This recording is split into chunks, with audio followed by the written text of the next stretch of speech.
भारत माता की, भारत माता की। राष्ट्रीय अधिवेशन में यहां उपस्थित और देश के कोने कोने से जुड़े प्रत्येक भाजपा कार्यकर्ता का मैं अभिनंदन करता हूं।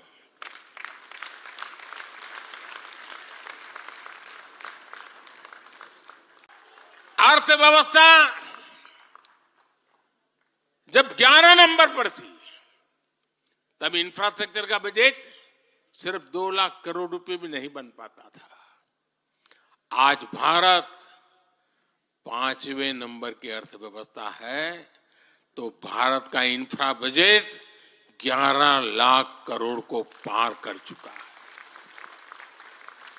इसी वजह से आज गरीबों को 1 करोड़ों घर बन रहे हैं। आज गरीबों के घर तक पानी पहुंच रहा है। आज देश में रिकॉर्ड मेडिकल कॉलेज, अस्पताल, यूनिवर्सिटीज बन रहे हैं। गांव तक की सड़कें बन रही हैं। जब भारत दुनिया की टॉप 3 अर्थव्यवस्थाओं में आएगा तो आप कल्पना कर सकते हैं कि विकास कार्यों के लिए हमारे पास कितनी ज्यादा पूंजी होगी। इसलिए भारत के टॉप 3 इकोनॉमी में आने का मतलब है भारत के हर परिवार का जीवन स्तर सुधरेगा। भारत के हर परिवार की आय बहुत अधिक बढ़ जाएगी। भारत का पब्लिक ट्रांसपोर्ट और आधुनिक बनेगा। भारत में रोजगार के लिए नए सेक्टर खुलेंगे, रोजगार के और ज्यादा मौके मिलेंगे। भारत के युवाओं को भारत में ही फंडिंग के ज्यादा से ज्यादा अवसर आएंगे। भारत की महिलाओं को हर मोर्चे पर आगे बढ़कर नेतृत्व करने का मौका मिलेगा। हमारे किसान लेटेस्ट टेक्नोलॉजी से जुड़कर काम करेंगे। कृषि उत्पाद में वैल्यू एडिशन करेंगे। लोगों की जीवन बेहतर बनाने के लिए देश में पर्याप्त संसाधन और आवश्यक व्यवस्थाएं मौजूद होगी। साथियों, मुझे खुशी है कि आज विकसित भारत अभियान की बागडोर भी भारत के युवाओं ने संभाली है। पिछले 1.5 साल में विकसित भारत के संकल्प से जुड़े सुझावों के लिए, और लोगों को ऐसा लगता होगा कि हम बात पता, ऐसा नहीं है। इस पर हम 1.5 साल से चुपचाप काम कर रहे हैं। सरकार की मशीनरी को लगाया है और आपको जानकर के खुशी होगी, अब तक 15 लाख लोगों से ज्यादा लोगों ने विकसित भारत कैसा हो, रोडमैप कैसा हो, इनिशिएटिव कैसे हो, नीतियां कैसी हो, इसमें विचार विमर्श हुआ है। लोगों ने अपने आइडियाज दिए हैं और आपको जानकर के और खुशी होगी, इन 15 लाख में से आधे से ज्यादा वो लोग हैं जिनकी उम्र 35 से कम है। पूरी युवा सोच के साथ हम आगे बढ़ रहे हैं। इन लाखों युवाओं ने विकसित भारत का रोडमैप सुझाया है। साथियों, युवा ऊर्जा से भरा हुआ भारत आज अपने लिए बड़े लक्ष्य तय कर रहा है और जो लक्ष्य तय करता है अपनी आंखों के सामने उसे प्राप्त भी करता है। हम 2029 में 2029 में भारत में यूथ ओलंपिक के लिए तैयारी कर रहे हैं। हम 2036 में भारत ओलंपिक खेलों की मेजबानी करें, इसके लिए काम कर रहे हैं। हम 2030 तक हमारी रेलवे को नेट जीरो टारगेट पर ला करके कार्बन मुक्त करने की दिशा में काम कर रहे हैं। हम 2030 के बजाय अपनी टारगेट डेट से 5 साल पहले ही पेट्रोल में 20% इथेनॉल ब्लेंडिंग का लक्ष्य भी हासिल कर लेंगे। भारत 2070 तक नेट जीरो के लक्ष्य को हासिल करने के लिए भी नीतियां बना रहा है। इसका अर्थ है कि आने वाले समय में हमारे देश में अनगिनत ग्रीन जॉब्स बनेगी।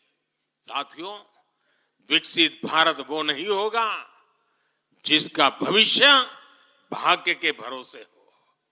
इसलिए दूसरे देशों पर भारत की निर्भरता को हम तेजी से कम कर रहे हैं। इसलिए हम देश के लिए बड़े लक्ष्य बना रहे हैं और उनके लिए योजनाबद्ध तरीके से काम भी कर रहे हैं। भविष्य में हम एक ऐसा भारत देखेंगे जिसे लाखों करोड़ रुपए का खाद्य तेल बाहर से लाने की जरूरत नहीं होगी। हमारे पाम ऑयल मिशन की मदद से हमारे किसान इतने सशक्त हो जाएंगे कि वो देश के पैसों की बचत कर सके। बीते कुछ वर्षों में दलहन, तिलहन और श्री अन्न के लिए विशेष नीतियां बनाई है, जिससे छोटे छोटे किसानों को मदद हो रही है। भविष्य में भी हमारे किसानों को इनसे और लाभ मिलेगा। किसानों के भविष्य को सुरक्षित करने के लिए हमने देश के कोने कोने में अमृत सरोवर अभियान भी शुरू किया। आजादी का अमृत महोत्सव हम बहुत कुछ कर सकते थे। हम दिल्ली के अंदर कोई एक बड़ा ताबूत खड़ा कर दे के नाम लिखवा सकते थे कि आजादी के अमृत काल में मोदी जी ये बना के गए। हमने आजादी के अमृत वर्ष को जन आंदोलन बनाया और काम क्या किया? तालाब बनाए। हर गांव में जब तालाब बनते हैं ना, वो किसान को सुरक्षित करते हैं, शुद्ध पानी की गारंटी देते हैं, जमीन उर्वरक बना देते हैं। लंबे भविष्य को सोच करके ऐसे काम हम करते हैं। और इस अभियान के तहत देश में अब तक 60,000 से ज्यादा नए सरोवर बनाए जा चुके हैं। 60,000 तालाब, शायद ही किसी सरकार के नसीब में इतना बड़ा काम करने का सौभाग्य आया होगा। ये सरोवर जल सुरक्षा सुनिश्चित करने में किसानों की मदद करेंगे।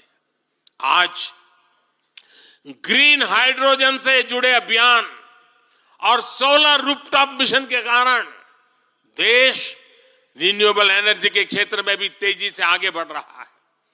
बहुत जल्द भारत दुनिया का सेमीकंडक्टर हब बनेगा और इससे पूरी दुनिया में नई कंप्यूटिंग रिवॉल्यूशन को भी भारत गति देने का निमित्त बनने वाला है। पोर्ट लेड ग्रोथ से पब्लिक ट्रांसपोर्ट तक आने वाले समय में हर क्षेत्र को नई ऊंचाई मिल सकेगी। साथियों, भाजपा आज देश का एकमात्र दल है जो एक भारत श्रेष्ठ भारत की भावना के प्रति इतना आग्रही भी है और इतना समर्पित भी है। मैं पिछले महीने के अपने अनुभवों को भी कभी भूल नहीं सकता। इस दौरान मुझे भगवान श्री राम से जुड़े कई स्थानों में भ्रमण करने का अवसर मिला। मेरा 11 दिन का अनुष्ठान चल रहा था। उस अनुष्ठान के दरमियान मैं नासिक, लेपाक्षी, त्रिप्रयार, श्रीरंगम, रामेश्वरम, धनुषकोडी, मैं इन जगहों पर एक सामान्य साधक के तौर पर गया था। इस दौरान मुझे दक्षिण भारत के विभिन्न क्षेत्रों में लोगों से जो स्नेह मिला, आशीर्वाद मिले, मैं उसका शब्दों में बयान नहीं कर सकता और पॉलिटिकल पंडितों के पैरामीटर में कभी आ भी नहीं सकता है।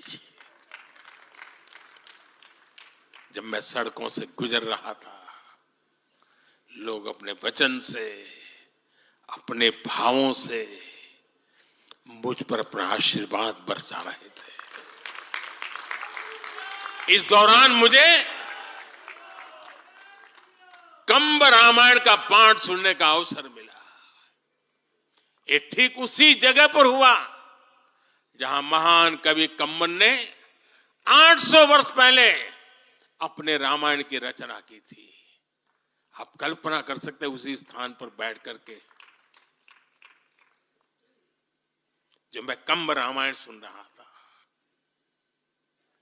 उस भाव विश्व को मैं ही अनुभव कर सकता हूं। एक ऐसा अद्भुत क्षण था जिसमें एक भारत श्रेष्ठ भारत की भावना पूरी तरह समाहित थी। मुझे विश्वास है कि आप सभी ने भी कम अधिक मात्रा में इसे महसूस किया होगा। हम हमेशा विभिन्न तरीके से देशवासियों को करीब लाने का निरंतर प्रयास करते हैं। एकता के सूत्र में बांधने के लिए हमारी कोशिश रहती है।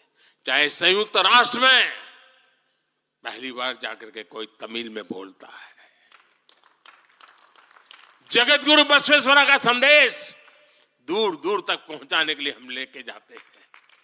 काशी तमिल संगमम का आयोजन हो, काशी तेलुगु संगमम का आयोजन हो, या फिर बीएचयू में सुब्रमण्यम भारती के नाम पर चेयर की स्थापना हो। हम G20 करते हैं तो भी देश के कोने कोने में जाकर के करते हैं। हम विश्व के मेहमान आते हैं तो दिल्ली को ही देश नहीं मानते, हम हर राज्य में लेकर के जाते हैं। हमारे राजभवनों में हर राज्यों के स्थापना दिवस बनाए जाते हैं।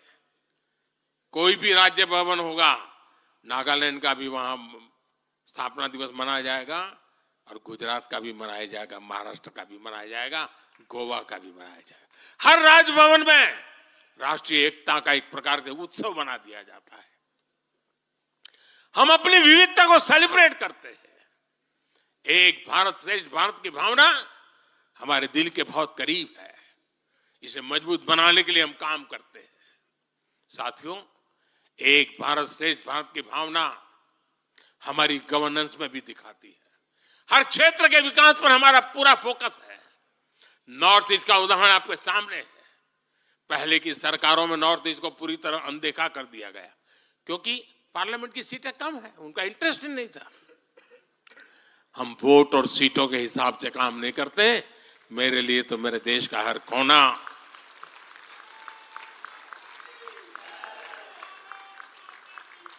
समृद्ध हो, विकसित हो, ये हमारा भाव है। आज चाहे सियाचिन हो या फिर देश के आकांक्षी जिले हो, कोई हमसे दूर नहीं है। वो गांव जिन्हें पहले आखिरी गांव कहा जाता था, हमारे लिए देश के वो पहले गांव बन गए। और मेरे सारे कैबिनेट के मंत्री उन गांवों में रात बिता कर आए। कुछ मंत्रियों को तो -15 डिग्री में रात को रुकना पड़ा वहां, क्योंकि हम आत्मसात करना चाहते हैं। हमारे लिए देश का हर हिस्सा महत्वपूर्ण है। हर हिस्से पर हमारा फोकस है। साथियों, जो भी राजनीति में दिलचस्पी रखता है और जिसके लिए लोकतांत्रिक मूल्य प्रमुख रहते हैं,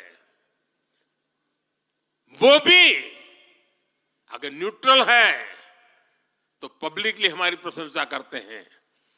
न्यूट्रल नहीं है तो खानगी में तो कर ही देते हैं।